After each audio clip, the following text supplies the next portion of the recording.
ప్రియమైన దేవుని సంఘం ఒక మాట చెప్పాలనుకుంటున్నాను. బుధవారం ఆరాధన తగ్గిపోతున్నారు అని చెప్పేసి చాలా ప్రార్థన చేశాము. అలాగే అందరింట్లో కూడా పెట్టాలని కూడా ఆలోచన దేవుడు కలిగించాడు. అటు రీతిగా ప్రతి ఒక్కరిలో జరుగుతూ మా బ్రదర్స్ సిస్టర్స్ ముందుకు వస్తున్నారు. మా గృహంలో చేయండి ఆరాధన, మా గృహంలో చేసుకున్నాం ఈ వారం అని. కానీ జనం ఎవరు రావట్లేదండి. అవకాశం ఉంది, దేవుడు అనుగ్రహించాడు, కానీ మనం దూరం అయిపోతున్నాం. 10:30కి వదిలేస్తాం కంపల్సరీగా. ఎక్కువసేపు బాధించి బంధించి వాళ్ళని కట్టి పడేసి ఏం కాదు. అందరూ డ్యూటీలు చేసుకున్నారు కాబట్టి 9 గంటలకి స్టార్ట్ చేసి 10:30కి మనం బయటికి ఎవరింట్లోకి వెళ్ళినా వాళ్ళ ఇంట్లోంచి బయటకు వచ్చేద్దాం. అలా కార్యక్రమాలు సెట్ చేసుకుందాము. అలాగే ఆరాధించుకుని దేవుడిని స్తుతించి మహిమపరిచి కొద్దిగా ఈ కడవర దినాల్లో కొంచెం ఆ దినము సమీపించిన కొలది మీరు మరీ ఎక్కువగా కూడుకొనొచ్చు అని చెప్తుంది దేవుని వాక్యం. ఎందుకంటే ఏ క్షణాన్న అసలు అపవాది ఎప్పుడు తిరుగుతూ ఉంటాడు, కత్తించి సింహం వల్ల ఎవరు దొరికితే ఏమన్నా మింగేద్దాం అని చెప్పేసి. ఖాళీ లీజర్గా ఉంటే మనం మన జీవితాలు, మన పరిస్థితి, మన ప్రవర్తనలో మనకు తెలుసు. ఖాళీగా ఉన్నామంటే మనం అలా ఉంటాము. అది దేవుని సన్నిధిలో ఉన్నామంటే కొంచెం భయము, భక్తి, మనం కొంచెం జాగ్రత్తగా ఉంటాం. ఈ క్షణమైన యేసుక్రీస్తు ఉన్నవాడికి ఏ శిక్ష ఇది లేదు అని అంటున్నాడు మరి. అందుకని రండి, మీరు అందరూ రండి, టైం కొనివేస్తాము. దాన్ని మళ్ళీ చేద్దాం. అందరి కొరకు ప్రార్థన. సంఘం అంతా చూడు, మన సంఘం అందరూ ప్రార్థన అడుగుతూ ఉంటారు. విజయ సంఘం ప్రార్థన చేస్తే మాకు ఇలా జరుగుతుందని. మీ ఇంట్లో చేస్తున్నారు. బుధవారం ప్రార్థనలను కూడా మీరు అందరూ కలిసి చేసి అనేక కుటుంబాల్లో ఒక శాంతి సమాధానాన్ని దేవుడు అనుగ్రహించినాక మీరు జ్ఞాపకం ఉంచుకొని మరి వారం ఎవరు ఏ సిస్టర్ వారు మనం ఆహ్వానిస్తారు, వాళ్ళ ఇంటికి వెళ్దాం అందరం కలిసి. అవకాశం ఉన్నవాళ్ళు ప్రియమైన దేవుని సంఘం మనం వాక్యంలోకి వెళ్దాము. ఒక చిన్న స్టోరీ చెప్పి, ఒక వ్యక్తి ఒక చిన్న కుక్కున్ అంటే పుట్టకొయ్య అంటారు, దానిలో తీసుకుంటే అంటారు. కుక్కున్ అనే దాని దగ్గర నిలబడి చూస్తున్నాడంట. దానికి చిన్న రంధ్రం ఉంది. ఆ రంధ్రంలో నుంచి సీతాకోక చిలుక బయటకు రావడానికి ప్రయత్నం చేస్తుంది. చిన్న రంధ్రం ఉంది, దాంట్లోంచి రావడానికి ప్రయత్నం చేస్తుంది. చాలా ప్రయత్నం చేసి ఏం చేసిందంటే అది ప్రయత్నాన్ని విరమించుకుంది. ఈ వ్యక్తి చాలాసేపు నిలబడి గంటల తరబడి అలా చూస్తున్నాడు. ఏం చేస్తుందా, ఏమవుతుందని. చిన్న రంధ్రం, చిన్న ఓపెనింగ్ ఉంది, దాంట్లోంచి బయటకు రావడానికి ట్రై చేసి ఆగిపోయింది. ఈయన అనుకున్నాడు, చాలా చిన్నగా ఉంది కదా ఆ రంధ్రము, అందుకని రావడానికి కష్టపడుతుంది, దీన్ని నేను ఏమైనా బయటకు రప్పించాలని చెప్పేసి ఒక కత్తి తీసుకుని ఆ కుక్కుని వెడల్పు చేశాడు, కట్ చేశాడు. అయితే ఆ సీతాకోక చిలుక బయటకు వచ్చేసింది. బయటకు వచ్చి కిందకు వచ్చిన తర్వాత అదేం చాలా బరువుగా ఉంది బాడీ, అదంతా ఫ్లూయిడ్తో నిండి ఉంది. రెక్కలు చిన్నగా ముడతలుగా పడిపోయి ఉన్నాయి. అది ఎగరలేని స్థితిలో ఉంది. అదేం చేసిందంటే ఎగరలేక అలా పడిపోయి పాకుతూ ఉంది పట్టుతోటి. అప్పుడు ఇతనికి అనిపించింది, ఏంటి నేను ఒకవేళ కంగారు పడిపోయి దీని స్వేచ్ఛ అనేది బయటకు రావాలని చెప్పి నేను ఏమైనా చేశానా, ఎందుకు ఇది ఎగరలేకపోతుంది, దీని జీవితాంతంలో పట్టుతో పాకు, రెక్కలుండి కూడా పట్టుతోనే పాకాలా అని చెప్పి దాన్ని గమనిస్తూ ఉన్నాడు అనమాట. దాన్ని చూస్తూ ఉన్నాడు. చూస్తూ ఉంటే అది రెక్కలు కొంచెం పెద్దగా అవుతున్నాయి, కానీ ఇంకా ముడతలుగా ఉంది, బరువుగా ఉంది. దానివల్ల ఆ చిన్న రెక్కల పైకి ఇలా అంటుంది, ఎగరలేకపోతుంది. అయితే ప్రియమైన దేవుని సంగమా, అది ఎగరడానికి ప్రయత్నం చేస్తున్నప్పుడు దాని లోపల కొన్ని ఫ్లూయిడ్స్ అదంతా పూర్తి అయిన తర్వాత ఆ వింగ్స్ అన్ని ఓపెన్ చేసుకుని ఆ దాంట్లో నుంచి అది బయటకు వస్తుంది. కష్టపడి ఆ కుక్కు పగలగొట్టుకుని అది బయటకు వస్తుంది. కానీ ఇతనేమనుకుంటే ఇతను జాలి వల్ల, ఇతను ఒక కైండ్నెస్, ఇతను చూసి కరిగిపోయి మీద రాలేకపోతుంది కదా, చిన్న జీవి కాదని చెప్పేసి ఇతను తొందరపాటు వల్ల ఏం చేశాడంటే దాన్ని పెద్ద చేశాడు, బయటకు వచ్చింది. కానీ దానికి ఇంకా సర్టన్ టైము ఉంది అది రావటానికి. అదేం చేయాలంటే లోన ఉండి ఆ ఫ్లూయిడ్స్ అంతా అయ్యి దానికి పూర్తి ఆకారం పూర్తిగా ఎగిరే శక్తి వచ్చే వరకు ప్రయత్నం చేసి ఆ కుక్కుని పగలగొట్టుకుని అది వచ్చి బయటకి ఎగిరిపోతూ ఉంటుంది, ఎగిరిపోవాలన్నమాట. అలాగే మన జీవితాల్లో అప్పుడు ఆలోచించాడు, ఎందుకు దేవుడు ఈ చిన్న ఓళ్ళు రంధ్రం పెట్టి దీనికి ఎంత శ్రమ పెడుతున్నాడు, అసలు ఎందుకు దీన్ని అని ఆలోచించినప్పుడు అతనికి ఒకటి అర్థమైంది. ఎందుకంటే కష్టము, శ్రమ, ఇరుకు అనేది మానవ జీవితంలో లేకపోతే సడన్గా ఎప్పుడైనా కష్టం వచ్చినప్పుడు అంటే ఆ దేవుడు ఎందుకు పెడతాడు కష్టాలు, ఎందుకు ఎంత పెట్టి అందులోంచి ప్రయత్నం చేయాలంటాడంటే ఏ కష్టము లేకుండా ఏ బాధ లేకుండా ఉన్నామనుకో, సడన్గా కష్టం వస్తే మనం తట్టుకోలేమంట. బెంబేలెత్తిపోతాం, భయపడిపోతాం, బేజారెత్తిపోతాం. అందువలన కష్టాలు అనేవి పెట్టి దాన్ని తప్పించుకునే మార్గం కూడా దేవుడు అప్పుడు మనకి ఏర్పడుతాడు. ఫ్లూయిడ్స్ దానికి ఇచ్చాడు, ఆ శక్తి అది పొందుకుని అది పగలగొట్టుకుని బయటకు రావాలి. అలా వచ్చి అది ఏం చేస్తుందంటే కూడి నుంచి ప్రయత్నం చేసి అనేక కష్టాలను భరించి దాన్ని పగలగొట్టుకుని బయటకు వచ్చి కూడి నుంచి బయటికి రివ్వున ఎగిరిపోతుంది. అలాగే మనకు కలుగుతున్న కష్టాలు, మనకు కలుగుతున్న ఇబ్బందులకి మనం నేర్చుకోవాల్సింది ఏంటంటే దేవుడు ఒంటరిగా మనం విడిచిపెట్టేవాడు కాదు. దానికి పరీక్షగా నిలుస్తూ మనకు కొంత శక్తిని దేవుడు ఇచ్చాడు. దాన్ని ఏం చేయాలంటే ఈ కష్టాల్లో వినియోగించుకుని ఆ శ్రమల నుంచి, ఆ బాధల నుంచి, వాటి నుంచి తెంచుకుని బయటకు వస్తే ఆ సీతాకోక చిలుకలాగా మనము వెళ్ళిపోతాము అని చెప్పేసి ఈ చిన్న స్టోరీ చిన్న ప్రార్థన చేసుకుని నేను వాక్యంలోకి వెళ్తాను. అత్యంత కృపా కనికరం కలిగినటువంటి మా పరలోకపు తండ్రి, మహోన్నతుడైన దేవుడా, ఘనమైన రాజా, నీ ఉన్నతమైన నామానికి వందనాలు చెల్లించుకుంటున్నాను నాయన. అల్పుడను, అయోగ్యుడను, ఎన్నికలేనటువంటి వాడనైనా నేను నాయన, జగత్తును కలిగించినటువంటి శక్తి గల మాటలు నేను పట్టుకుని నిలబడి ఉన్నాను నాయన. నన్ను మరుగుపరచండి, కూర్చున్న నీ బిడ్డలతో మీరు మాట్లాడండి. ఈ మాటలు నాయన ప్రతి హృదయాన్ని ఆదరించే ఉన్నట్టుగా మీ కృపను అనుగ్రహించండి. మా ప్రభువును మా రక్షకుడైనటువంటి యేసుక్రీస్తు నామములో ఈ ప్రార్థన అడిగి వేడుకొంచున్నాను మా పరమ తండ్రి. ప్రియమైన దేవుని సంగమా, సర్వలోక సృష్టికర్త, సర్వోన్నతుడు,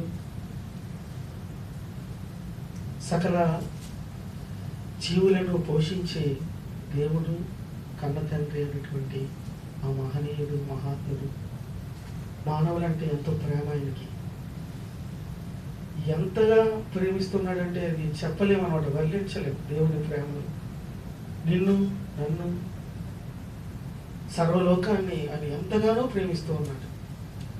ఆయన ఏం చేస్తున్నాడంటే నీతోనూ నాతోనూ సర్వలోకంతో సహవాసం చేయాలని ఇష్టపడుతున్నాడు.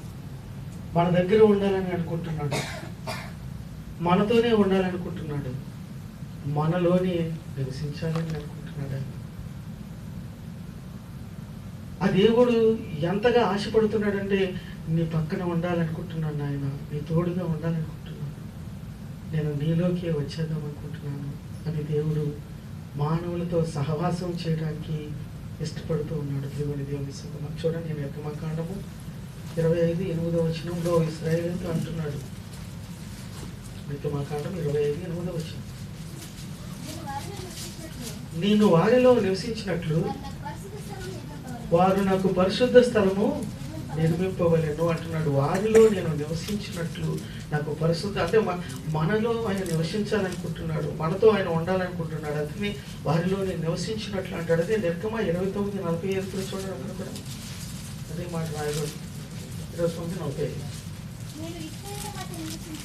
నేను ఇశ్రాయేలు మధ్య నివసించి వారికి దేవుడనై ఉందును. నేను ఇశ్రాయేలు మధ్య నివసించి వారికి దేవుడనై ఉందును అంటే సర్వోన్నతుడైన దేవుడు మానవులతో సహవాసం చేయాలి, మీ మధ్యన నేను నివసించాలి, మీతో నేను ఉండాలి, మీ ప్రక్కనే నేను ఉండాలని ఆశపడుతూ ఉన్నాడండి దేవుడు. మన ప్రక్కనే ఉండాలని ఆశపడుతూ ఉన్నాడు. ఆయన అంటున్నాడు, ఎందుకంటే నేను ఇశ్రాయేలు మధ్య నివసించి నేను వారికి దేవుడినై ఉందును. అసలు దేవుడు ఎక్కడ నివసిస్తాడు? దేవుడు ఎక్కడ ఉంటాడు? అసలు మామూలుగా ఆలోచిస్తే మన దగ్గరికి వచ్చి నివసించగల శక్తివంతుడు అండి. ఆయన మామూలుగా నివసిస్తే మనం ఉండగలం అనుకున్నాం. ఆయన ఎక్కడ నివసిస్తాడో 2వ రాజుల గ్రంథం 19:15 దేవుడు ఎక్కడ నివసిస్తాడో అక్కడ ఆయన రాయబడి చూడండి. 2వ రాజుల గ్రంథం 19:15,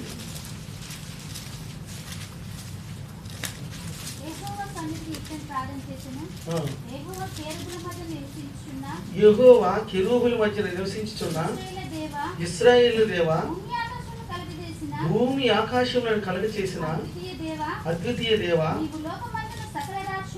నీవు లోకమందున్న సకల రాజ్యములకు దేవుడివై ఉన్నావు అంటున్నాడు. ఆయన ఎక్కడ నివసించేవాడు అంటే కెరూబుల మధ్యన నివసించేవాడు. కోటాను కోట్ల దేవదూతలతో ఆ మధ్యన ఎలా ఉండేవాడు అంటే చూడండి, 1 తిమోతి పత్రిక 6:16 అంటాడు, ఎవ్వరూ చదవండి 1 తిమోతి 6:16,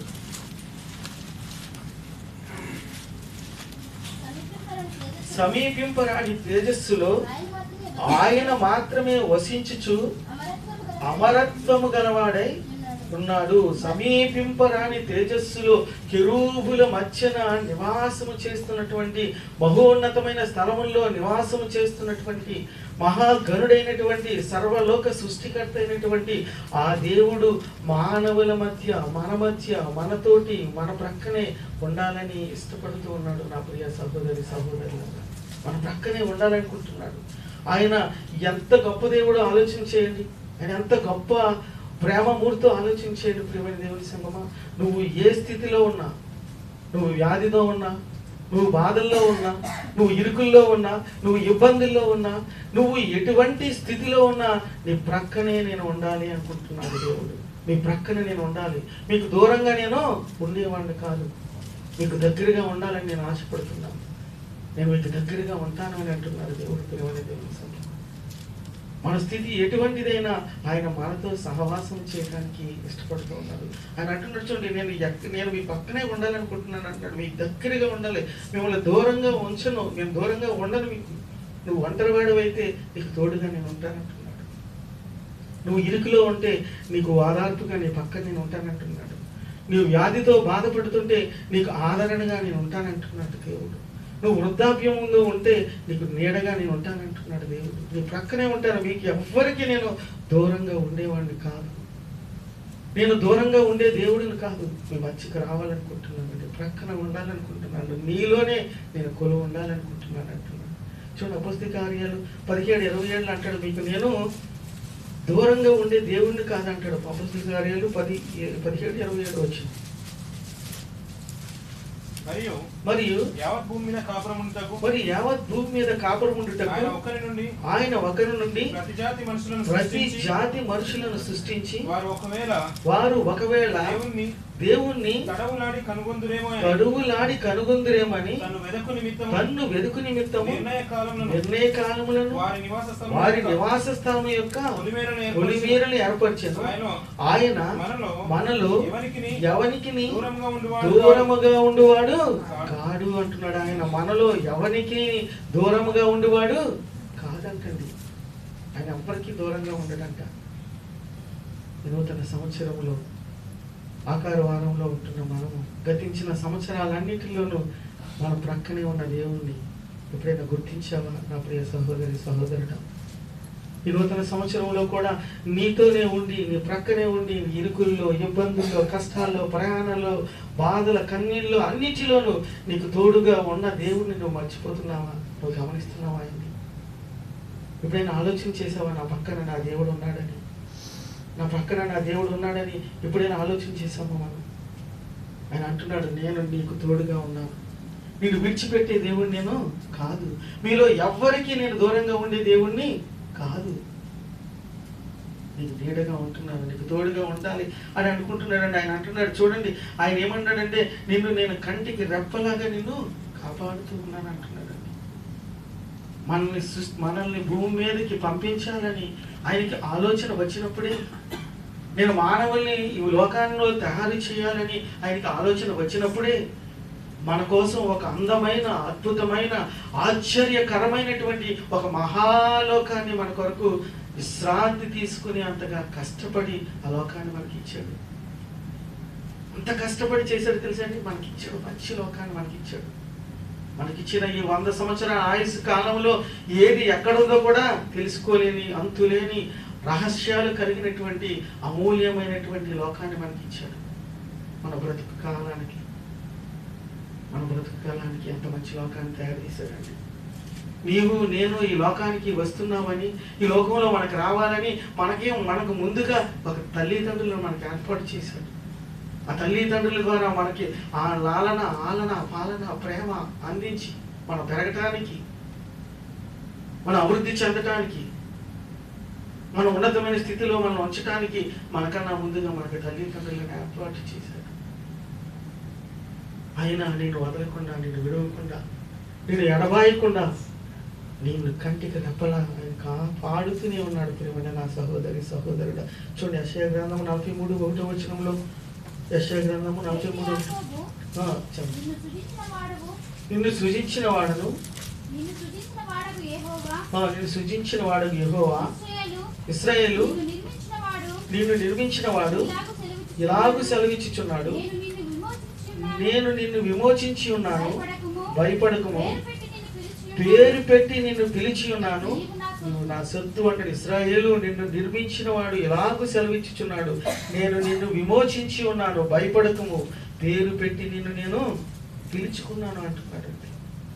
ఆయా కులాల్లో, ఆయా మతాల్లో, ఆయా పరిస్థితుల్లో, ఆయా స్థితుల్లో, అలాంటి స్థితుల్లో మనం ఉన్నప్పుడు ఎక్కడో ఉన్న మనల్ని పేరు పెట్టి పిలుచుకున్నాడండి ఆయన. రా నా సహోదరుడు, రా, రక్షణ దినము నీకు, నేను రక్షణ నీకు అనుగ్రహిస్తాను రా అని చెప్పి నిన్ను ఆయా జాతుల నుంచి, ఆయా కులాల నుంచి, ఆయా మతాల నుంచి, భూ దిగంత నివాసులందరినీ ఆయన పోగు చేస్తూ పేరు పెట్టి పిలుచుకున్న ఆయన అన్నాడు, నేను నిన్ను విమోచించుచున్నాను, భయపడకు, నేను పేరు పెట్టి నేను పిలిచి ఉన్నాను, నేను పేరు పేరున నేను పిలుచుకున్నాను, నీవు నా సొత్తు, నిన్ను వెడబాయను విడువను అని దేవుడు వాగ్దానం చేస్తున్నాడండి. దేవుడు నీతో నాతో సహవాసం చేయాలని, నీ ప్రక్కనే నేను ఉంటానని దేవుడు మాట్లాడుతూ ఉన్నాడు. మనం ఏం చేస్తామంటే కష్టాలు, ఇరుకులు, ఇబ్బందులు, కన్నీళ్ళు, వేదనలు మనకు వస్తున్నప్పుడు, అనేకమైన శ్రమలు మనం చుట్టుకుంటున్నప్పుడు, బాధలు మనల్ని ముంచి ఎత్తివేస్తున్నప్పుడు నన్ను దేవుడు మర్చిపోయాడేమో, నా కన్నీళ్లకు, నా కష్టాలకు, నన్ను ఇట్లోనే దేవుడు వదిలేస్తాడేమో, నా ప్రార్థన ఆలకిస్తాలేదేమో, నా దేవుడు లేడేమో, నా శ్రమలను నుండి నన్ను విడిపించే నా దేవుడు నాకు దూరంగా ఉన్నాడేమో అని చెప్పి మనం ఒక్కొక్కసారి కంగారు పడిపోతూ ఉంటాం. శ్రమలు, ఇరుకులు, ఇబ్బందులు వచ్చినప్పుడు కురింగిపోతూ ఉంటాం, బాధపడిపోతూ ఉంటాం. నాకు ఎవరు దిక్కు, నాకు ఎవరు తోడు, నీవు నాకు తోడు లేకపోతే నేనేం చేయాలి అని చెప్పి అనుకుంటాం. దేవుడు అంటున్నాడు, నేను పేరు పెట్టి పిలుచుకున్నాను, నువ్వు ఏ స్థితిలో ఉన్నా నిన్ను నేను ప్రేమిస్తూ ఉన్నాను, నువ్వు ఏ స్థితిలో ఉన్నా నిన్ను నేను సంరక్షిస్తూ ఉన్నాను, నేను నిన్ను పిండముగా ఉన్నప్పుడే నిన్ను నేను చూశాను అంటున్నాడు. తల్లి గర్భంలో ఆకారం రాకముందే, మనము ఇప్పుడు చూస్తున్నటువంటి ఆకారం ఏర్పడక ముందే దేవుడి కన్నులు మనల్ని చూస్తూ ఉన్నాయంటున్నాడు. ఎప్పుడు చూస్తున్నాడో చూడండి. ఆకారం లేనప్పుడే, గర్భములో ఉన్నప్పుడే మనల్ని పరిశీలిస్తున్నటువంటి దేవుడు, మనల్ని అనునిత్యము కాపాడుతూ మనకు ఒక చక్కని ఆకారాన్ని ఇచ్చినటువంటి దేవుడు. శ్రమలు, ఇరుకులు వచ్చినప్పుడు మనము అయ్యో నన్ను వదిలిపెట్టేశాడేమో నా దేవుడు, అయ్యో నాకు దూరంగా ఉన్నాడేమో నా దేవుడు, అయ్యో నేను ఎవరికి చెప్పుకోవాలి, నా కష్టాలు, ఈ బాధలు ఎవరు తీరుస్తారని చెప్పి భయపడిపోతూ ఉంటాం, బాధపడిపోతూ ఉంటాం. అందుకే యెషయా 49 ఆయన మాట్లాడుతున్నాడు. యెషయా 49 వచనంలో చూడండి ఏమంటున్నాడు. యెషయా 49:14 వచనం, అయితే సీయోను యెహోవా నిన్ను విడిచిపెట్టి ఉన్నాడు, ప్రభువు నన్ను మర్చి ఉన్నాడని అనుకొనుచున్నది అంటున్నాడు. ఎవరి? అయితే సీయోను యెహోవా నన్ను విడిచిపెట్టి ఉన్నాడు, ప్రభువు నన్ను మర్చి ఉన్నాడని అనుకొనుచున్నది. ఎందుకంటే ఆ పైన అంటాడు ఏంటంటే, పైన అంటే మనకున్న కష్టాలను బట్టి అనమాట, మనకున్న శ్రమలను బట్టి ఏమనుకుంటాం అంటే ఇలా అనుకుంటాం, నన్ను మర్చిపోయాడు దేవుడు, నన్ను విడిచిపెట్టేశాడు నా దేవుడు అని అనుకుంటుందండి. అందుకే అయితే సీయోను యెహోవా నిన్ను విడిచిపెట్టి ఉన్నాడు, ప్రభువు నన్ను మర్చిపోతున్నాడు అని అనుకొనిచున్నావేమో. చూడండి 15, స్త్రీ తన గర్భమున పుట్టిన బిడ్డను కరుణింపకుండా తన చంటి పిల్లను మర్చునా, వారైనా మరుచుదురు గాని నేను నిన్ను మరువను, చూడు నా చేతుల్లో నిన్ను నేను చెక్కి ఉన్నాను అంటున్నాడు. చూడండి, ఎందుకంటే శ్రమలు వచ్చినప్పుడు మర్చిపోయాం అనుకుంటున్నాం మనం. అంటున్నాడు దేవుడు, నువ్వు మర్చిపోయాను అనుకుంటున్నావేమో, నేను విడిచిపెట్టేశాను అనుకుంటున్నావేమో, నీకు దూరంగా ఉన్నానని అనుకుంటున్నావేమో, నాకు తోడు ఎవరు లేరు అనుకుంటున్నావేమో,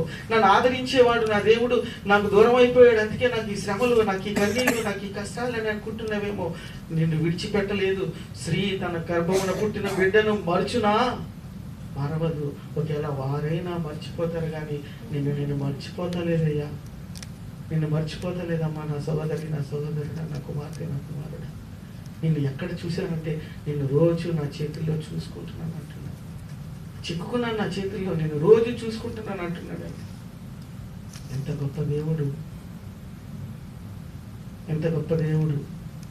ఈ లోకాన్ని సృష్టించినటువంటి దేవుడు, కెరూబుల మధ్యన నివాసం చేస్తున్నటువంటి దేవుడు, మహోన్నతుడైనటువంటి దేవుడు ఆ మహనీయుని చూడలేక పరిశుద్ధమైనటువంటి దూతలు, శరూపులు, కెరూబులు ఆయనను చూడలేక తమ రెక్కలతో ముఖమును కప్పుకొని పరిశుద్ధుడు పరిశుద్ధుడే గాన ప్రతిగానములతో కీర్తించే ఆ దేవుడు, మహోన్నతమైనటువంటి స్థలముల్లో నివసించే మహనీయుడు, మహోన్నతుడు, సర్వలోక సృష్టికర్త తగ్గించుకుని నీ స్థితి ఏమైనప్పటికీ నీ ప్రక్కనే ఉండాలని అనుకుంటున్నాడు. నీ ప్రక్కనే ఉండాలనుకుంటున్నాడు, నీ తోడుగా ఉండాలనుకుంటున్నాడు. నీ విడిచిపెట్టలేదు. నేను లోకానికి పంపించేసి నీ ఇష్టం వచ్చినట్టు బ్రతుకు, లేకపోతే నువ్వు ఏదో రకంగా బ్రతికే నేను విడిచిపెట్టలేదు. ఎంత జాగ్రత్తలు తీసుకుంటున్నా ఒకసారి ఆలోచన చేయండి. మనం ఎలా వచ్చాం? మనం కావాలనుకుని పుట్టామా? మన అమ్మ నాన్న అనుకుంటే మనం పుట్టామా? మగపిల్లడు కావాలనుకుంటే ఆడపిల్లలు పుట్టారు. నేను అనుకుంటే పుడతారండి. నేను అనుకున్నానా పలానా ఇంట్లో నేను పుట్టాలని నేను అనుకున్నాను? ఎవరి గర్భములో మనం పుట్టాలో, ఎవరి ఇంటిలో మనం పెరగాలో, ఎవరు మనల్ని పెంచుతారో అని దేవుడు ముందే నిర్ణయించి ఆ గర్భాలలో నుంచి మనల్ని రప్పించి ఆ తల్లిదండ్రుల పాలనలో ఆలనలో మనల్ని పెంచి పెద్ద చేసి ఈనాడు ఇలా కూర్చోవడానికి దేవుడు ఇచ్చినటువంటి గొప్ప కృపను బట్టి దేవునికి వందనాలు చెల్లించుకోవాలి. ప్రియమైన నా సహోదరుడు అంటున్నాడు, చూడుము నా అరచేతిలో నేను చిక్కుకున్నాను, నా అరచేతిలో నేను చిక్కుకున్నాను. ఆ దేవుడు నీ ప్రక్కన ఉన్నాడని ఎప్పుడైనా ఆలోచన చేసావా? నా దేవుడు నా ప్రక్కనే ఉన్నాడని ఎప్పుడైనా ఆలోచన చేసాం మనం?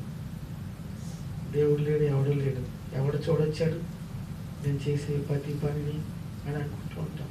ఆయన ఇప్పుడు మన పక్కనే ఉంటాడంట. దేవుడు మనతోనే ఉంటాడంట. ఆయన అంటున్నాడు, యోబు అంటున్నాడు, యోబు ఏమంటాడంటే, నీవు నా సమీపమునే 19:11 అంటాడు, నా సమీపమునే గడిచిపోవచ్చున్నావు, దాటిపోవచ్చున్నావు, నా పక్కనే ఉన్నావు నువ్వు, కానీ ఆయన ఎవరు గమనించలేరు అంటున్నాడు. చూడండి 9:11 ఆయన ఎవరు గమనించలేమంటాడు. ఆయన్ని అంటున్నాడు, నా పక్కనే నువ్వు, ఇదిగో ఆయన నా సమీపమున గడిచిపోవచ్చున్నాడు, కానీ నేను ఆయనను కనుగొనలేను. నా చేరువున పోవచ్చున్నాడు కానీ ఆయన నాకు కనబడడు అంటున్నాడు. నా చేరువునే ఉన్నాడు, నా పక్కనే ఉన్నాడు, నాతోనే ఉన్నాడు. నన్ను విడవక ఎడబాయక నాతోనే ఉన్న నా దేవుడు నాకు చేరువుగా ఉన్నాడు, కానీ నేను గ్రహిస్తలేదు అంటున్నాడు. నేను గ్రహిస్తలేదు, నేను గమనించటలేదు నా దేవుణ్ణి.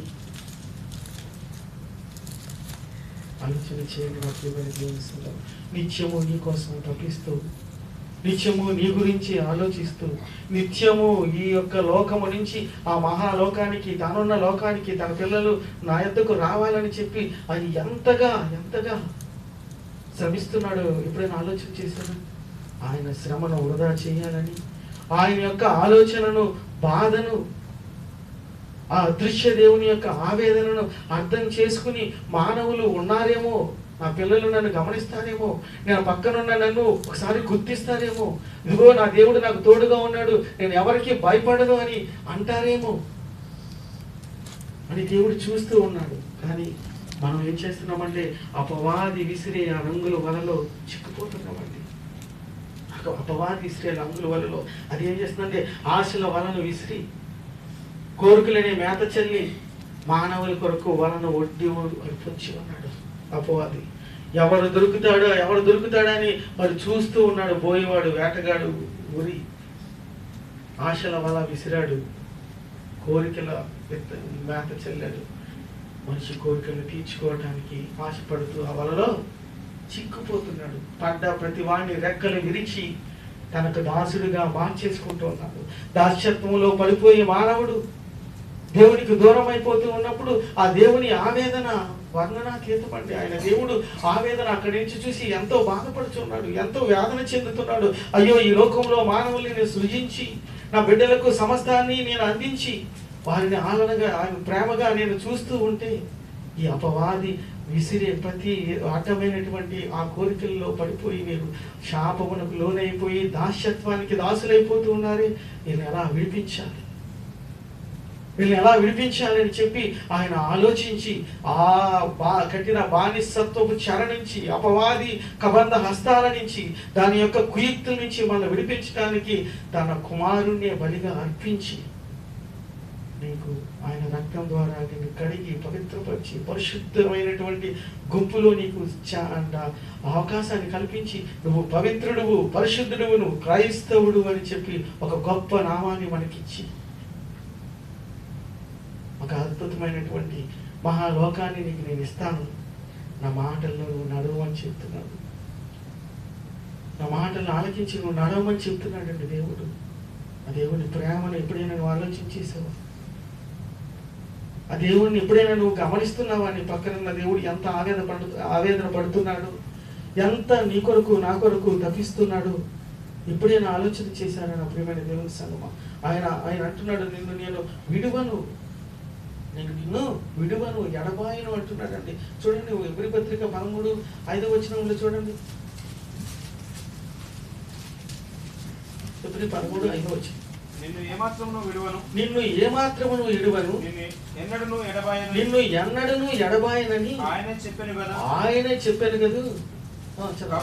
కాబట్టి ప్రభువు నాకు సహాయుడు, నేను భయపడను, నరమాత్రులు నాకేమి చేయగలరని మంచి ధైర్యంతో చెప్పగలవారమై ఉన్నామంట. మనం ఏం చేయాలంటే ఆయన అంటున్నాడు, నిన్ను ఏమాత్రము విడువను, నిన్ను ఎడబాయను అని ఆయనే చెప్పాను కదా. కాబట్టి ప్రభువు నాకు సహాయకుడు, నేను భయపడను, నరమాత్రుడు నాకేమి చేయగలడు, మనుషులను నేను చేయగలరు, నా కష్టాలను నేను చేయగలవు, నా ఇరుకులను నేను చేయగలవు, నా పరిస్థితులను నేను చేయగలవు. నా దేవుడు నాకు తోడుగా ఉన్నానన్నాడు, నిన్ను విడువనన్నాడు, నేను ఎడబాయనన్నాడు. ఇదే మాట ద్వితీయోపదేశకాండం 31:6 మాట, సేమ్ మాట అంటే రాయించాడు దేవుడు అక్కడ వాళ్ళకి ఇశ్రాయేలుతో చెప్తున్నాడు. అదే మాటను పరిశుద్ధాత్ముడి ద్వారా ఎబ్రీ గ్రంథకర్త చేత మళ్ళీ రాయించాడు కదా, ఎబ్రీలకు రాసిన పౌలు చేత. నేను ఏమాత్రం విడువను, ఎడబాయను, నీ తోడుగానే ఉంటానంటున్నాడు, నీలోనే ఉంటానంటున్నాడు, నీతోనే సహవాసం చేస్తాను. నువ్వు ఏ స్థితిలో ఉన్నప్పటికీ, నీ పరిస్థితి ఏదైనప్పటికీ, నువ్వు ఎవరైనా ఎలా ఉన్నా నేను నీ దగ్గరికి వస్తానంటున్నాడు, నీ దగ్గరికి వస్తానంటున్నాడు. ఆయన యేసుప్రభు గారిని చూసారా, ఆలోచన చేశారా? ఆయన మహామహుడి యొక్క సింహాసనంలో కుడిపార్శ్వంలో కూర్చుంటవలసినటువంటి వాడు, సర్వలోకానికి సృష్టించినటువంటి శిల్పకారుడైనటువంటి సృష్టికర్త అయిన యేసుక్రీస్తు వారు మానవులను రక్షించడం కొరకు ఎక్కడికి వచ్చాడండి? ఆయన పశువుల శాలలోనికి, ఆ పశువుల తొట్టిలో పండుకున్నాడు. ఆయన వచ్చి ఎంతగా తగ్గించుకుంటున్నాడు చూడండి. దేవుడు మన కొరకు ఎంతగా తగ్గించుకుంటున్నాడు,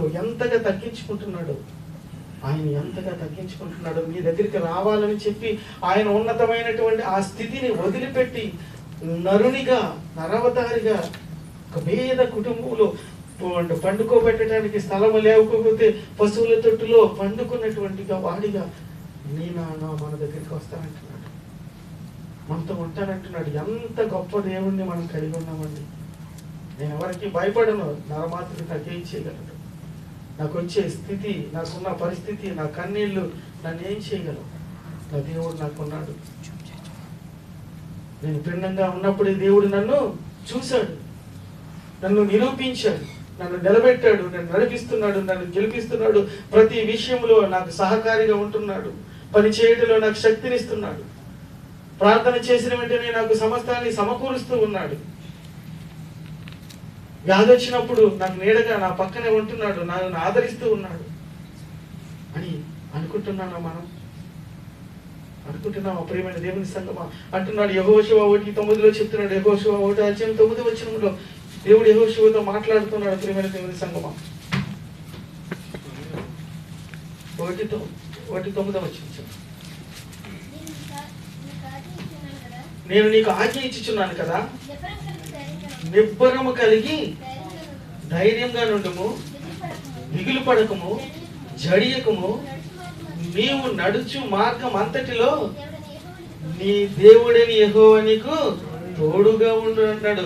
ఏమన్నాడు చూడు, నేను నీకు ఆజ్ఞ ఇచ్చి ఉన్నాను కదా, ఆజ్ఞ ఇచ్చి ఉన్నాను, నిబ్బరము కలిగి ధైర్యముగా ఉండుము, దిగులు పడకము, జడియకము, నీవు నడుచు మార్గం అంతటిలో నీ దేవుడని యెహోవా నీకు తోడై ఉండును. నువ్వు దిగులు పడకు, అధైర్యపడకు, ఏమొచ్చిందన్నా సరే నువ్వు ఏమి భయపడకు, నువ్వు నీ దేవుడని యెహోవా నేను నీకు ఆజ్ఞ ఇచ్చి ఉన్నాను కదా, నేను ఇశ్రాయేలు నిన్ను పేరు పెట్టి నేను పిలుచుకున్నాను, నువ్వు నా సొత్తువు,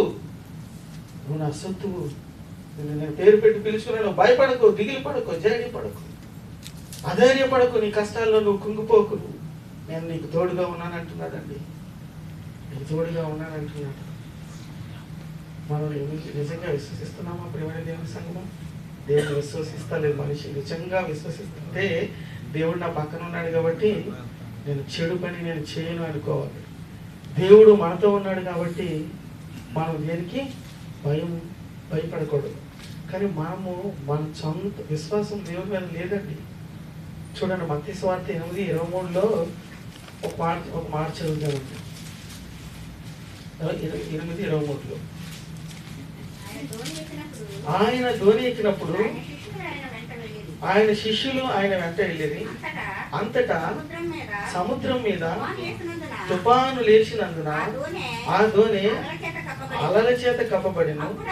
అప్పుడు ఆయన నిద్రించుచుండగా వారు ఆయన వద్దకు వచ్చి, ప్రభువా, నశింపుపోచున్నాము, మమ్మల్ని రక్షించమని చెప్పి ఆయన లేపు. చూసారా, యేసు ప్రభువు ఆ ధోనిలోనే ఉన్నారండి. అక్కడికి వెళ్దాం మనం అని చెప్పేసి ఆ ధోనిలో పండుకున్నారు ఆయన. వీళ్ళు ఉన్నారు. గొప్ప తుఫాను గాలి రేగింది. ఇన్ని అద్భుత కార్యాలు చేసినటువంటి యేసు ప్రభు వారు మాతోనే ఉన్నారు. ఈయన సమస్త కార్యాలను జరిగించి చనిపోయిన వారిని బ్రతికించినటువంటి వ్యక్తి.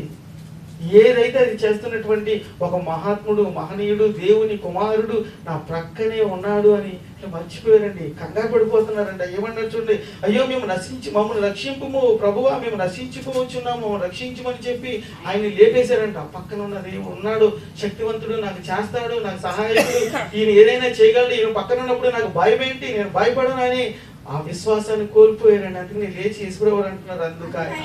అందుకైనా అల్ప విశ్వాసులారా మీరు ఎందుకు భయపడుచున్నారు? చూసారా, అల్ప విశ్వాసులారా మీరు ఎందుకు భయపడుచున్నారు?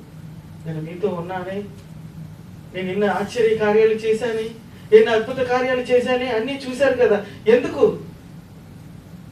మీరు విశ్వాసంగా లేరు? మీ విశ్వాసము నా పైన లేదు. మీరు ఏంటంటే ప్రతి దానికి జడుస్తున్నారు, ప్రతి దానికి బెదిరిపోతున్నారు, ప్రతి దానికి మీరు కొట్టుకొని పోతున్నారు, కంగారు పడిపోతున్నారు. నేను ఉన్నానని మర్చిపోయారు. మీరు అల్ప విశ్వాసులారా మీరెందుకు భయపడుచున్నారు? మనం కూడా మన విశ్వాసము అల్పంగా ఉంది. అందుకే మనకు కష్టాలు కన్నీళ్ళు వచ్చినప్పుడు కరింపు. ఉన్నావా? నన్ను చూస్తూ ఉన్నావా? నా తోడుగా ఉన్నావా? అసలు నువ్వు లేవు. నేను బుధవారం ప్రార్థనకి వెళ్తున్నాను, శుక్రవారం ప్రార్థనకి వెళ్తున్నాను, నేను రోజు ఇంట్లో ప్రార్థన చేసుకుంటాను. ఏంటి నాకు ఈ కష్టాలు? దేవుని ఎదురు ప్రశ్నలు, దేవుడి మీద నిందలు చేస్తూ ఉంటున్నాను. ఉన్నావా? నువ్వు ఉపవాసం చేస్తున్నాను, కన్నీళ్ళు విడుస్తున్నాను, మోకాళ్ళు ప్రార్థన చేస్తున్నాను, ఇవి చేస్తున్నా, నాకెందుకు కష్టాలు, నాకెందుకు శ్రమలు, నాకు తోడుగా లేవా అని ఏడుస్తూ ఉంటాం, బాధపడిపోతూ ఉంటాం, అందరితో చెప్పుకుంటూ ఉంటాం. దేవుడు అంటున్నాడు, ప్రియమైన అల్ప విశ్వాసులారా మీరు ఎందుకు భయపడుచున్నారు?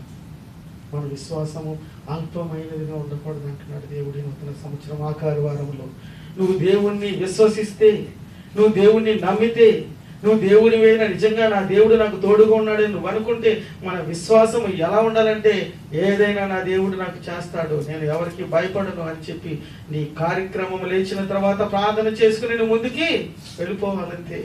నీకు ఏది కావాలో ఆ దేవుడు ఇస్తాడు. నువ్వు ఎప్పుడు ఇస్తాడు? ఎప్పుడు నీకు కలుగుతుందంటే ఆ దేవుని పైన నువ్వు పూర్తిగా విశ్వాసము ఉంచినప్పుడే. నీ జీవితంలో విశ్వాసం లేనప్పుడు, నీ జీవితంలో ఆయన పైన ఆధారపడలేనప్పుడు నీ జీవితంలో అద్భుత కార్యాలను నువ్వు చూడలేవు, నీ జీవితంలో ఆశ్చర్య కార్యాలను నువ్వు చూడలేవు, నువ్వు అద్భుతమైనటువంటి పనులు కూడా నువ్వు చేయలేవు. నువ్వు అలా చేయాలి అంటే నువ్వు ఆయన పైన నువ్వు ఆధారపడ్డావంటే ఆయన మాటలు యందు విశ్వాసం వచ్చాలి.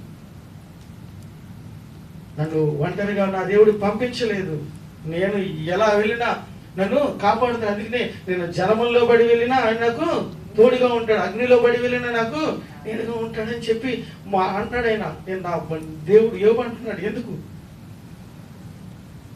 అంత విశ్వాసము నీకు నాకు మనకు ఉండాలి ప్రియమైన దేవుని సంగమా.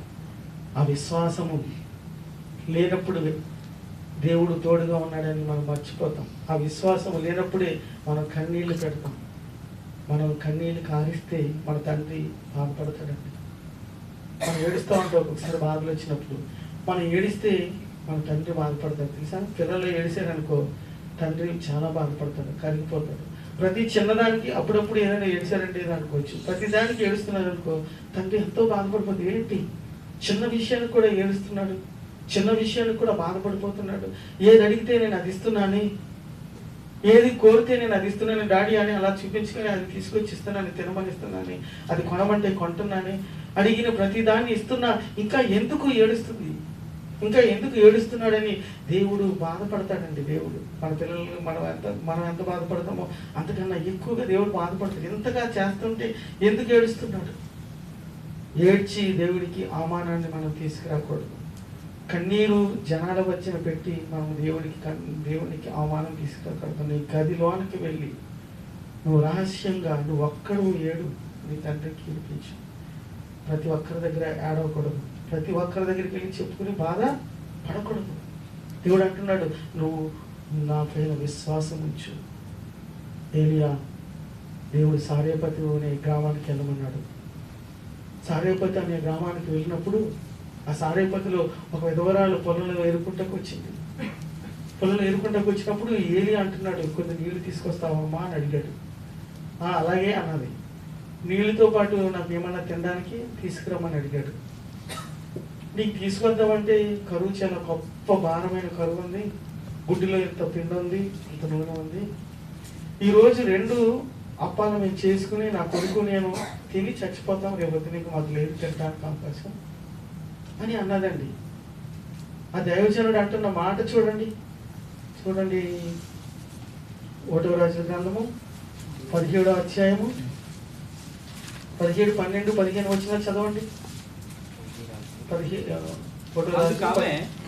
నీ దేవుడైన యెహోవా జీవముతోడు, నీ దేవుడైన యెహోవా జీవముతోడు తొట్టిలో పట్టెడు పిండియు, తొట్టెలో పట్టెడు పిండియు, గుడ్డిలో కొంచెం నూనెయు, గుడ్డిలో కొంచెం నూనెయు నా యొద్ద ఉన్నవే గాని, నా యొద్ద ఉన్నవే గాని అప్పం ఒకటైనను లేదు. మేము చావక ముందు నేను ఇంటికి పోయి వాటిని నాకును నా బిడ్డకును సిద్ధము చేసుకొనవలెనని కొన్ని పుల్లలు ఏరుటకై వచ్చుచున్నాను.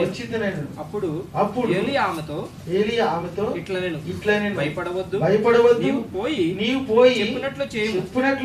అయితే అందులో నాకొక చిన్న అప్పము మొదటి చేసి నా యొద్దకు తీసుకుని రమ్ము. తర్వాత నీకును నీ బిడ్డకును అప్పములు చేసుకుని భూమి మీద యెహోవా వర్షము కురిపించే వరకు తొట్టిలో ఉన్న పిండి తక్కువ కాదు, గుడ్డిలో నూనె అయిపోదని ఇశ్రాయేలు దేవుడైన యెహోవా సెలవిచ్చుచున్నాడు. నేను ఎంతే పిండి ఉంది, ఎంతే నూనె ఉంది, 2 అప్పాలు చేసుకుని తిని రేపు నుంచి మేము వస్తుంది చనిపోతాం అంటున్నప్పుడు ఈ దైవజనుడు అంటున్న మాట ఏంటంటే మొదటగా నాకు ఒక అప్పం చేసి తీసుకురా, చిన్నది చేసుకురా, తర్వాత నీ కొడుక్కి నువ్వు చేసుకో.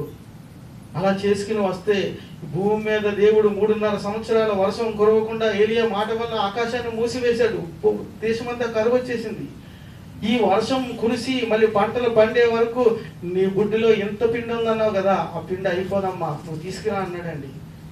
మనం నిజంగా తీసుకొస్తామండి? నిజంగా ఎవరో ఏం చెప్పాడు, పిండి ఒక అట్టి చేసుకోవాలంటే మళ్ళీ కొత్తగా వచ్చి ఇంకో అట్టి చేయమన్నాడు. చెప్పొచ్చు మా దగ్గర ఏం లేదు కానీ కొంచెం అలాగే ఇంకెవరో దొరుకుతారేమో అంటాం. వండిన అన్నం అంటే తినలేకపోయి పక్కన ఉన్న అడుక్కున్నోడు వస్తే ఏ లేని వాళ్ళు కూడా చాలా మంది ఉండవండి. మళ్ళీ రేపు పొద్దున్న మనకి తినేస్తే బియ్యం కలిసి వస్తాయని చెప్పేసి రాత్రి అన్నం కూడా దాచుకుని తినేవాళ్ళం ఉన్నాం. ఆలోచించేయండి. ఆ విధవరాలతో అంటున్న మాట ఆమె ఎంత విశ్వాసం ఉంచిందో ఆయన మీద ఆలోచించండి. ఇదిగో భూమి మీద నీ బిడ్డకు ఏమన్నాడంటే భూమి మీద యెహోవా వర్షము కురిపించే వరకు ఆ తొట్టిలో ఉన్న పిండి తక్కువ కాదు, బుడ్డిలో నూనె అయిపోదు, ఇశ్రాయేలు దేవుడు సెలవించుచున్నాడు, నువ్వు తీసుకురా అన్నాడండి.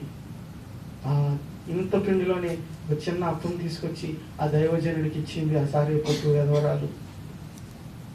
కరువు అంతటిలో ఆమె అద్భుతంగా పోషింపబడ్డది. ఆలోచన చేయండి, మన విశ్వాసం ఎలా ఉంది దేవుని ఎడల. అలాంటి విశ్వాసాన్ని మనం కలిగిలేమండి.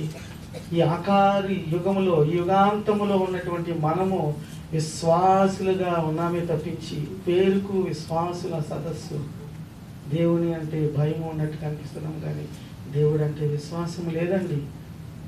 దేవుడు అంటే భయం లేదు మనకి. దేవుని పైన ఆధారపడే శక్తి లేదు మనకి. మనం ఎప్పుడు మన స్వశక్తి, స్వశక్తి అని దానినే నమ్ముకుంటూ ఉన్నాము. పైకి భక్తి గలవారిగా దేవుడు చేస్తున్నాడు అనుకుని గట్టిగా వాదన వచ్చేటప్పటికి గట్టిగా మాటలు జరిగి దేవుడు ఏం చేశాడు అని నేను చేసుకుంటున్నాను అనే స్థితిలో ఉన్న మనిషి అండి. ఈ కాలంలో ఉన్న మనిషి, ఈ యుగాంతంలో ఉన్న మనుషులు మన స్థితి అలా ఉంది. అందుకనే మన జీవితాల్లో ఆశ్చర్య కార్యాలు జరగటం లేదు, మన జీవితాల్లో అద్భుత కార్యాలు జరగటం లేదు. అలా జరగాలంటే మనము దేవుని పైన పూర్తి విశ్వాసాన్ని ఉంచాలి. దేవుడు మాట ఇచ్చాడు కాబట్టి, అదిగో దైవజనుడి నోటిలోంచి వచ్చిన మాట దేవుడు నెరవేరుస్తాడని మనం విశ్వసించి ఆయన మాటకు మనం విలువించి ఆయన ప్రకారం మనం నడుచుకున్నట్లయితే, ఇది దేవుని మాట అని చెప్పి ఆయన మాట ప్రకారం బ్రతకడానికి మనం ట్రై చేసినప్పుడు మన జీవితంలో ఆశ్చర్య కార్యాలను మనం చూడగలుగుతాం. మన జీవితంలో అద్భుత కార్యాలను మనము చూడగలుగుతాం. ప్రియమైన దేవుని సంగమా, అందుకనే దేవుడు అంటున్నాడు, విశ్వాసము లేకుండా దేవుణ్ణి ఎవడు చూడంటాడు. ఎబ్రీ పత్రిక 11:6 వచ్చిన ముగిస్తాను. ఎబ్రీ పత్రిక 11:6 నుంచి 8 వచనాలు చూడండి. ఎంత విశ్వాసంగా ఉన్నారో పూర్వకాలం ఉన్నటువంటి వ్యక్తులు. మన విశ్వాసం ఎలా ఉందో ఒకసారి చూడండి. విశ్వాసం లేకుండా దేవునికి ఇష్టడై ఉండుట అసాధ్యము అంటున్నాడు. విశ్వాసం లేకుండా దేవుడికి ఇష్టడిగా ఉండలేమంటండి. విశ్వాసం లేకుండా దేవుడికి ఇష్టడై ఉండుట అసాధ్యము.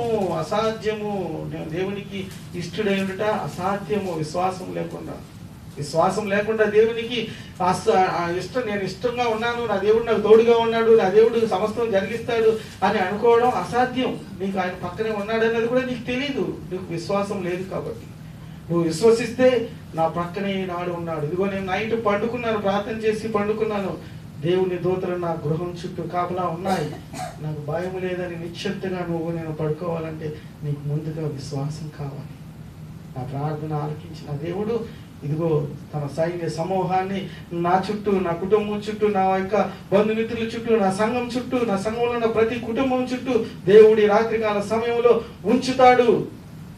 నా ప్రార్థనకు దేవుడు విలువిస్తాడు, నా ప్రార్థన ఆలకిస్తాడని దృఢ విశ్వాసము కలిగి మనం ప్రార్థన చేస్తే సమస్తము జరుగుతుంది. ఇక్కడ అంటాడు, విశ్వాసం లేకుండా దేవునికి ఇష్టడేమిట్రా అసాధ్యము. చూడండి అక్కడ అంటాడు, దేవుని యొద్దకు వచ్చేవాడు ఆయన ఉన్నాడని, తను వెదుకు వారికి ఫలము దయచేయవాడని నమ్మవలేను కదా అంటున్నాడు. దేవుని యొద్దకు వచ్చేవాడు ఏమన్నా ఆయన ఉన్నాడు అని నమ్మాలంట, ఆయన నాకు ఫలం ఇస్తాడు అని నమ్మాలి కదా అంటున్నాడండి పరిశుద్ధాత్ముడు.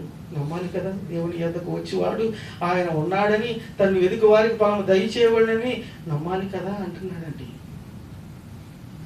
నమ్మాలి కదా అది అంటున్నాడు. అందుకని అంటున్నాడు, విశ్వాసమును బట్టి ఆనోకు చూడండి, విశ్వాసమును బట్టి ఆనోకు అది వరకు చూడని సంగతులను గురించి దేవుని చేత హెచ్చరింపబడి భయభక్తులు గలవాడే తన ఇంటి వారి రక్షణ కొరకు వాడ సిద్ధము చేసాను అంటున్నాడండి. నోహు ఏం చేశాడు, అటు వరకు చూడనటువంటి మహాప్రళయాన్ని, ఆ వర్షాన్ని ఎప్పుడు భూమి మీద చూడనటువంటి ఆ మనిషి దేవుడు చెప్తున్నాడు, వర్షం కురిపిస్తాను, జనులను నాశనం చేస్తాను, ఇది యుగం అంతమైపోతుంది, ఈ జనుల్ని పశువుల్ని అన్నింటినీ నేను చంపేస్తాను, వాడ తయారు చేసుకోమన్నప్పుడు వాడ తయారు చేస్తున్నాడండి అతను. నీ వర్షం వస్తుందా, ఇంతవరకు చూడలేదు, ఏంటి ఎక్కడి నుంచి అదృశ్యంలో నుంచి ఒక మాట వినపడితే ఆ మాటకి నేను లోబడి ఉండాలా, నేను చెయ్యాలా అనుకోలేదండి. అది వరకు చూడని సంగతుల గురించి ఆయన హెచ్చరింపబడిన వాడే తన కుటుంబం లోక రక్షణ కొరకు వాడని సిద్ధపరిచాడు. లోకం మీద నేరస్థాపన చేసి అన్నాడు. విశ్వాసం బట్టి నీతికి వారసుడు ఆయన అంటున్నాడు. ప్రియమైన దేవుని సంగమం, మరి మన విశ్వాసము ఎలా ఉంది? విశ్వాసముగా ఉండాలి. మన అల్ప విశ్వాసమే మనల్ని కిందకి తీసుకువెళ్ళిపోతుంది. మనం పూర్తిగా విశ్వసిస్తలేదు కాబట్టి దేవుడు మన పక్కనే ఉన్నాడని మర్చిపోతున్నాం. మనం విశ్వాసము కలిగి ఉన్నట్లయితే, మన విశ్వాసంతో మనం నివసిస్తున్నట్లయితే దేవుడు నీతోనే నేను సదాకాలం ఉంటానంటున్నాడు. నేను ఎప్పుడు విడవనంటున్నాడు, నేను ఎప్పుడు ఎడబాయనంటున్నాడు, నువ్వు అద్భుత కార్యాలు చేస్తామంటున్నాడు. అందుకనే మీరు ఇక్కడికి రండి, ఈ పక్కకు రండి. 29 నుంచి చదవండి, 27 నుంచి చదవండి. విశ్వాసమును బట్టి అతడు అదృష్టమైన వారిని చూచుచున్నట్లు స్థిరబుద్ధి గలవాడై భయపడక ఐగుప్తును విడిచిపోయాను అంటున్నాడు. విశ్వాసం బట్టి అదృశ్యుడైన వాణిని చూచినట్లు అంటే దేవుడు కనపడని దేవుడు, ఉన్నాడన్న దేవుడు, మనం రక్షిస్తానన్న దేవుడు, మా పితరులతో వాగ్దానం చేసినటువంటి దేవుడు, ఇరుకుల నుంచి ఇబ్బందుల నుంచి తప్పిస్తానన్న దేవుడు, ఈ శ్రమ కొలుములో నుంచి మమ్మల్ని ఒక మంచి దేశానికి నడిపిస్తానన్న దేవుడు ఉన్నాడు అని తెలుసుకున్నప్పుడు ఆయన ఏం చేస్తాడంటే అదృశ్యుడైన దేవుడిని చూచుచున్నట్టు స్థిరబుద్ధి గలవాడే రాజాగ్రహములకు భయపడక ఐగుప్తుని విడిచి వెళ్ళిపోయాడండి అతను. చూడండి ఇంకా కిందకు వస్తే తొలిచూలు పిల్లలను నాశనం చేయవాడు ఇశ్రాయేలును ముట్టకుండా అతడు విశ్వాసం బట్టి రక్షణ కోసం ఆచరించెను. విశ్వాసం బట్టి పొడి నెల మీద నడిచినట్లు ఎర్ర సముద్రంలో పడి నడిచిపోయారు. మీరు ఇంటికి వెళ్ళి చదువుకుని ఇక్కడ వాళ్ళు ఏం చేశారంటే విశ్వాసం బట్టి ఆరిన నేల మీద నడిచి వెళ్ళారు. విశ్వాసం బట్టి ఎరుకో గోడలు 7 దినాలు 7 మార్లు ప్రదక్షిణ చేయగానే బలిష్టమైనటువంటి కోట గోడలు కూలిపోయి, విశ్వాసం బట్టి సింహాల నోళ్లు ముయించారు. విశ్వాసం బట్టి అగ్ని జ్వాలలో పడవేసిన అగ్ని వాసన అంటకుండా బతికారు. విశ్వాసం బట్టి రాజ్యాలను జయించారు అని చెప్పి మాటలన్నీ ఉంటాయండి. విశ్వాసమును బట్టి విశ్వాసమును బట్టి విశ్వాసమును బట్టి విశ్వాసమును బట్టి విశ్వాసమును బట్టి అన్ని కార్యాలు మనం చేయగలుగుతాం. ముందుగా నా దేవుడు, నన్ను సంరక్షకుడు, నన్ను తల్లి గర్భమందే నిర్మించినటువంటి వాడు, పెండముగా ఉన్నప్పుడే నన్ను చూస్తున్నటువంటి దేవుడు, నాకు నీడగా నాకు తోడుగా ఉన్నటువంటి దేవుడు నా ప్రక్కనే ఉన్నాడు. నన్ను విడిచిపోయే దేవుడు మాత్రం కాదు అని అంటున్నాడు. నేను ఎక్కడికి వెళ్ళను, మీ పక్కనే ఉన్నాను, మీతోనే ఉన్నాను. ఇదిగో నేను హృదయం అనే తలుపు వద్ద నిలబడ్డాను నాయన, నా ప్రియ కుమారుడా, నా కుమార్తె, నేను బయట ఉన్నాను. ఇదిగో నిన్ను నిద్ర లేపుతున్నాను. హలో నా కుమార్తె తలుపుతి, నా కుమారుడా తలుపుతి. రాబోయే కాలం అతి భయంకరమైన కాలం వస్తుంది. నీకు తోడుగా ఉండటానికి నేను వచ్చాను. తలుపుతి. లోకమనే చీకటి అంధకారములో మత్తులో మునిగిపోయి ప్రభు స్వరాన్ని ఆలకిస్తలేదు ఈ లోకం. ప్రియమైన దేవుని సంగమా, ప్రభు స్వరాన్ని ఆలకించటలేదు ఈ లోకం. నేను వస్తాను, నిలబడి తట్టుచూ ఉన్నాడు. నీలోకి నాలోకి రావాలని. నువ్వు భయపడకు, దిగులు పడకు, తలుపుతి, నేను వస్తున్నాను. ఈ యుగాంతంలో నుంచి నేను రక్షించటానికి. ఈ కష్టమైనటువంటి వ్యాధులు, రకరకాల వ్యాధులు, రకరకాల వైరస్లు ప్రబలుతున్నటువంటి లోకంలో విపత్తులతోటి, యుద్ధాలతోటి, మారణాయుధాలతోటి, భయంకరమైనటువంటి ఉగ్రవాదంతో ఉన్నటువంటి లోకం నుంచి నిన్ను కాపాడటానికి ఇదిగో నేను తట్టుచున్నాను. నీ తలుపు, నీ హృదయం అనే తలుపు. నన్ను ప్రతిష్ఠించుకో, నన్ను పిలుచుకో. తలుపుతి, నేను వస్తాను. హలో నా కుమారుడా తలుపుతి. ఎంతసేపు నిలవబెట్టి ఏడ్పింతూ రతనని మంచి పాట రాశాడంటే, ఉదయం అనే తలుపు వద్ద నిలబడి తట్టుచున్నాడు అని ఆయన తట్టుచూ ఉన్నాడు. నీలోకి నాలోకి మనలోకి రావాలని వచ్చాడని అనుకుంటున్నాము, రక్షణ ఇచ్చాడని అనుకుంటున్నాము. ఆయన విశ్వాసం లేని జీవితాలు మనం జీవిస్తున్నాము. విశ్వాసం లేకుండా దేవునికి ఇష్టడై ఉండుట అసాధ్యము. ఆయన లోకాన్ని చేరుట అసాధ్యము. నీ కష్టాలను తీర్చుకొనుట అసాధ్యము. నీ ఇరుకులను తొలగించుకొనుట అసాధ్యము. ఆ దేవుడు నీకు నాకు తోడుగా ఉండి నీ పక్కనే ఉంటానంటున్నాడు, నీతోనే ఉంటానంటున్నాడు, నీలోకే వస్తానంటున్నాడు. నీ దేహమే దేవాలయంగా మార్చమంటున్నాడు. నిన్ను నిర్మించినటువంటి దేహము దేవాలయంగా మార్చుకో. నేను దేవుడిగా నీ యొక్క హృదయంలో నన్ను ప్రతిష్ఠించుకో. నిన్ను చూసిన ఎవరైనా భయపడాలి, నిన్ను చూసి కష్టం పారిపోవాలి, నిన్ను చూసి ఇరుకు పరిగెత్తుకుని వెళ్ళిపోవాలి. కన్నీళ్ళు నీ దగ్గరికి రాకూడదు. అపవాది గర్జించు సింహం వల్లే నీ దగ్గరికి వచ్చిన పాక ముడుచుకుని వెనక్కి పారిపోవాలి. నీ హృదయాన్ని దేవాలయంగా మార్చుకో. నన్ను దేవుడిగా ప్రతిష్ఠించుకో. నేను నీతోనే ఉంటాను, నీ ప్రక్కనే ఉంటాను. యుద్ధ సూర్యుడు వలె నీకు నేను తోడుగా ఉంటాను. ముందుకు వెళ్ళు, భయపడకు, దిగులు పడకు. జనముల్లో పడి నువ్వు వెళ్ళిన, అగ్నిలో నువ్వు నడిచినా నేను నీకు తోడై ఉంటాను అంటున్నాడు. అటువంటి గొప్ప దేవుడు, అటువంటి గొప్ప తండ్రి మనకున్నాడు. నా ప్రియ సహోదరుడా, గమనించుచున్నావని ఎప్పుడైనా ఆ దేవుడు నాకు తోడుగా ఉన్నాడు. అయ్యా రా నా హృదయంలో, ఆలకించిన ప్రార్థనలు ఎక్కించు నీ ఉన్నతమైనటువంటి ఆ మహాలోకానికి అని ప్రార్థనలో జ్ఞాపకం చేసుకోండి. ఆయన్ని రమ్మనండి, ఆహ్వానించండి. దిగులు అధైర్యాన్ని విడవండి. తోడుగా ఉంటానన్న దేవుడు, నీడగా ఉంటానన్న దేవుడు, నీ పక్కనే ఉన్న దేవుడిని ఒక్కసారి గమనించండి. అయ్యో దేవా, నా పక్కనే ఉన్నావు, అయ్యో నేను గమనించకుండా నేను అనేకమైనటువంటి కార్యాలు చేస్తున్నాను, ఒకసారి నన్ను క్షమించు, నన్ను మన్నించు అని ప్రార్థన చేయండి. ఆయన హృదయం ఆహ్వానించండి. దేవుడి కొన్ని మాటలు వినించి ఆశీర్వదించగా ప్రార్థన చేస్తాను. పరిశుద్ధమైనటువంటి మహాగణుడ, మహోన్నతుడ, శక్తివంతుడైన దేవుడా, సర్వాధికారి మీకే వందనాలయ్యా. మీరు మాలో కొలువుంటానని, మాతో సహవాసం చేయాలని, మాతోనే ఉండాలని మీరు ఆశపడుతూ ఉన్నారు నాయన. మీరు మా కొరకు ఈ లోకానికి రిక్తులుగా వచ్చారని పరిశుద్ధుడా, మిమ్మల్ని గమనించలేని స్థితిలో మీరు ఉన్నారనే సంగతి మర్చిపోయి నాయన మేము బ్రతుకుచ్చు ఉన్నామేమో, బాధలు అనుభవిస్తూ ఏడుస్తూ ఉన్నామేమో, కన్నీరు కారుస్తున్నాము, మేము ఒంటరి వాడినని, వృద్ధాప్యంలో ఉన్నానని, వ్యాధితో బాధపడుతున్నానని, ఇరుకుల్లో ఇబ్బందులు కణతలు కలిసి వేస్తున్నాయని, అప్పులు కుంగదీస్తున్నాయని అనుకుంటున్నాను నాయన. నేను నా ప్రక్కనే ఉన్నావు నాయన, నేను దేనికి భయపడను నాయన. మాకు శక్తిని దాయిచ్చేయి నాయన, నా తోడుగా ఉండండి, నన్ను నడిపించమని ఓ ప్రభువా నిన్ను బ్రతిమాడుకొనిచున్నానయ్యా. మాకు తోడుగా ఉండండి నాయన అని ప్రార్థన చేసుకోండి. నా ప్రియ పరిశుద్ధమైనటువంటి సంగమా, మనతో ఉన్న దేవుడు గొప్ప దేవుడు, సర్వలోకమును సృజించినటువంటి దేవుడు, మానవులందరినీ పరిశీలిస్తూ ఉన్నటువంటి దేవుడు. అటువంటి దేవుడు మనకు తోడుగా ఉన్నాడు. పరిశుద్ధుడా, మీకే వందనాలయ్యా. ఇదిగో అల్పుడైన అయోగ్యనైనా నేను నిలబడి మాట్లాడిన మాటలైనా నీ బిడ్డల హృదయాల్లో నీరు కట్టి ఫలింపచేసిన వారిని నింపి ఉజ్జీవింపచేయమని మా ప్రభువును మా రక్షకుడైనటువంటి యేసుక్రీస్తు నామములో ఈ ప్రార్థన అడిగి వేడుకొనిచున్నాను మా పరమ తండ్రి. అందరికీ వందనాలండి.